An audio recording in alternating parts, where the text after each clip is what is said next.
Olá, saudações a todos. Meu nome é Luciano, eu sou o diretor de Comunicação e Atividades Culturais do Sinasef, Seção Sindical Livres. Estamos aqui hoje para bater um papo, uma conversa didática com Luiz Fernando, que é assessor jurídico do Sinasef. Obrigado, Luiz Fernando, pela sua participação nesta questão que diz respeito a todo servidor público, sindicalizado ou não, a questão da Previdência. Luiz Fernando, gostaria que tu fizesse uma breve retrospectiva das últimas perdas e ataques do ponto de vista do trabalhador em relação à Previdência. Então, a partir do governo Fernando Henrique, depois do governo Lula, diversas modificações foram operadas no regime de previdência dos servidores. As principais delas se referem, sobretudo, aos servidores mais jovens, ingressantes a partir de 1º de janeiro de 2004, que deixam de ter direito à integralidade de aposentadoria e passam a ter a sua aposentadoria calculada pela média das contribuições e, além disso, perdem o direito à paridade, ou seja, as vantagens futuras concedidas à categoria já não se estendem a esse grupo de servidores, e os servidores ingressantes mais recentemente, a partir de fevereiro de 2013, que, além desses prejuízos anteriores, passam a ter também teto. Ou seja, mesmo calculando-se a média das contribuições desses servidores, se o resultado final for superior ao teto igual ao do regime geral de previdência, o teto dos trabalhadores do setor privado, que hoje está em torno de R$ 5.200, esses servidores receberão do regime próprio apenas o teto. Portanto, se a remuneração deles for superior a esse valor, esse servidor, e se eles quiserem complementar essa diferença, terão que buscar essa complementação ou na Previdência Complementar, e aí surge a ideia do FUNPRESP, ou através de constituição de renda própria. Ok. Já que você citou, o que é o FUNPRESP e quais são as repercussões, desdobramentos da adesão ou não a ele? Então, o FUNPRESP é um fundo de previdência complementar, que no Brasil nós já temos há muitos anos e que o governo federal, a partir da reforma de 2004 e oriunda da primeira reforma do governo Fernando Henrique em 98, o governo federal resolveu instituir esse plano de previdência complementar, voltado principalmente para esse grupo de servidores que passa a ter teto nas suas aposentadorias e que teria então talvez o interesse em complementar essas aposentadorias.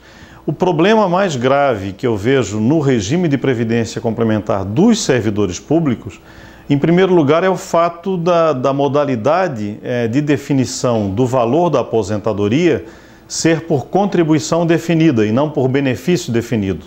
Qual é a diferença aqui? Na modalidade de benefício definido, como funciona normalmente nos fundos de pensão clássicos, como a Previ do Banco do Brasil, a Petros da Petrobras, o trabalhador sabe o quanto paga e sabe o quanto receberá ao final de complementação. E se ao final do período contributivo, que muitas vezes leva 30, 40 anos, por algum motivo aquela reserva matemática não for suficiente para pagar o benefício, a obrigação de cobrir a diferença é do empregador. Então o benefício fica desde logo definido, né? Já no regime de contribuição definido é o inverso. Você vai contribuindo ao longo de 30 ou 40 anos sem nenhuma garantia de qual vai ser o resultado final. O resultado final dessa complementação será aquilo que a reserva matemática tiver acumulado ao longo desses anos todos e, sobretudo, aquilo que os investimentos financeiros tiverem conseguido auferir de renda adicional no final desse período. De tal modo que essa modalidade fica muito sujeita às crises financeiras, que são recorrentes, né, no sistema capitalista, e muito sujeita aos investimentos, às decisões de investimento que aqui serão feitas, em última análise, pelo governo federal. Ou seja, os riscos também, e nós estamos vivendo agora um momento importante nessas questões, né, de manipulação financeira, de orçamento da União e etc., algumas vezes com base em lei, outras vezes voltadas a desvios de outra natureza, etc., os servidores públicos que necessitarem desse fundo de previdência vão passar a estar sujeitos a isso também. Daí o grande risco que eles correm. Definitivamente a aposentadoria não rima com especulação financeira. Mas a partir da adesão automática e obrigatória, que passou a vigorar a partir de novembro de 2015, Como o servidor deve proceder caso não queira aderir ao FUNPRESP? Essa adesão compulsória foi imposta por uma lei no final do ano passado, né? Provavelmente o objetivo do governo na apresentação dessa lei foi suprir o problema que ele estava enfrentando de baixa adesão, né? Mesmo com os servidores necessitando de complementação em suas aposentadorias, a baixa adesão que ocorreu de 2012 para cá. A quantidade de servidores que optou por essa modalidade de complementação foi bastante insignificante, né?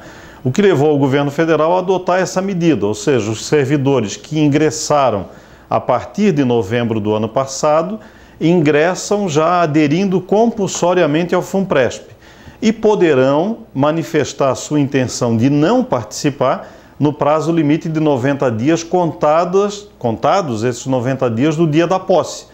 Ou seja, o servidor toma posse e ingressa automaticamente e tem 90 dias para manifestar sua decisão de não participar. Nessa hipótese, ele receberá de volta toda a contribuição que foi recolhida dele nesses 3 meses anteriores. Ele poderá até manifestar essa decisão depois dos 90 dias, mas aí, nesse caso, a restituição desse servidor já vai ser considerada um resgate normal de um fundo de previdência complementar, em que taxas de administração já são retidas, imposto de renda já é retido de forma mais acentuada e, portanto, ele já perde parte daquela contribuição que ele deixou. Então, vamos dizer assim, essa compulsoriedade na adesão dos servidores veio tentar desestimular a saída desses servidores ou estimular a adesão desses servidores ao FUNPRESP, tentando amealhar aí um grupo maior de pessoas que têm interesse de participar dessa modalidade de fundo para aposentadoria. Nós entendemos que ele não é a melhor modalidade e que o melhor ainda seria, apesar de tudo, que os servidores que têm salários acima do teto buscassem outra forma de poupança, controlada por eles próprios, né? Alguma modalidade de investimento, uma poupança, investimento em imóveis, etc., quando ele tem capacidade de fazer esses investimentos, de tal modo que ele tenha o controle direto sobre esses recursos financeiros ao longo de 30, 40 anos e não fique sujeitos àquelas mazelas lá que seriam de um plano de previdência complementar na modalidade de contribuição definida como é aqui. Essas seriam, então, outras perspectivas para se pensar a aposentadoria? Nós pensamos que sim. O ideal é que o servidor procure o sindicato, né, e procure essas orientações no sindicato, de modo que nós possamos ver as situações individuais desses servidores e, eventualmente, orientá-los a buscar outros modos de complementação. Para a gente fechar a nossa conversa, bastante didática, qual a importância, então, do servidor buscar a sindicalização e se há indicação de outros casos de aproveitamento de outras contribuições previdenciárias? Nessas mudanças todas, diversas questões jurídicas muito provavelmente vão ter que ser analisadas caso a caso, né? Servidores que vieram de município, de estado, do governo federal, mudaram de cargo. Essas situações todas, o ideal é que o servidor procure a assessoria jurídica do sindicato, onde ele vai ser suficientemente, esperamos nós que tenhamos condições de fazê-lo, suficientemente orientado sobre qual a melhor forma de proceder, né? Então, o fato dele ser sindicalizado lhe dá essa condição, lhe dá esse apoio. Estamos falando aqui só da questão previdenciária, mas eu diria que em relação a todas as outras questões jurídicas que o sindicato oferece e as questões de natureza política necessárias, sobretudo num momento como esse, em que a adesão dele ao sindicato reforça a luta da categoria a que ele pertence e lhe permite conseguir outros ganhos e, quem sabe, talvez até a alteração dessa legislação previdenciária nociva que foi sendo criada contra ele ao longo dos últimos governos, pelo menos de 98 para cá. Então a sindicalização me parece fundamental para que ele possa enfrentar toda essa situação. Até mesmo na hipótese dele resolver aderir ao FUNPRESP, sem dúvida a participação do sindicato, a fiscalização que o sindicato terá que exercer nessa hipótese, mais uma vez conduz à necessidade dele se filiar para fortalecer a entidade sindical. Luiz Fernando, gostaria de agradecer os seus esclarecimentos e agradecer a atenção de todos os trabalhadores e trabalhadoras do IFSC nesta questão fundamental que nos diz respeito. a nossa aposentadoria, a nossa previdência de servidores públicos federais. Muito obrigado.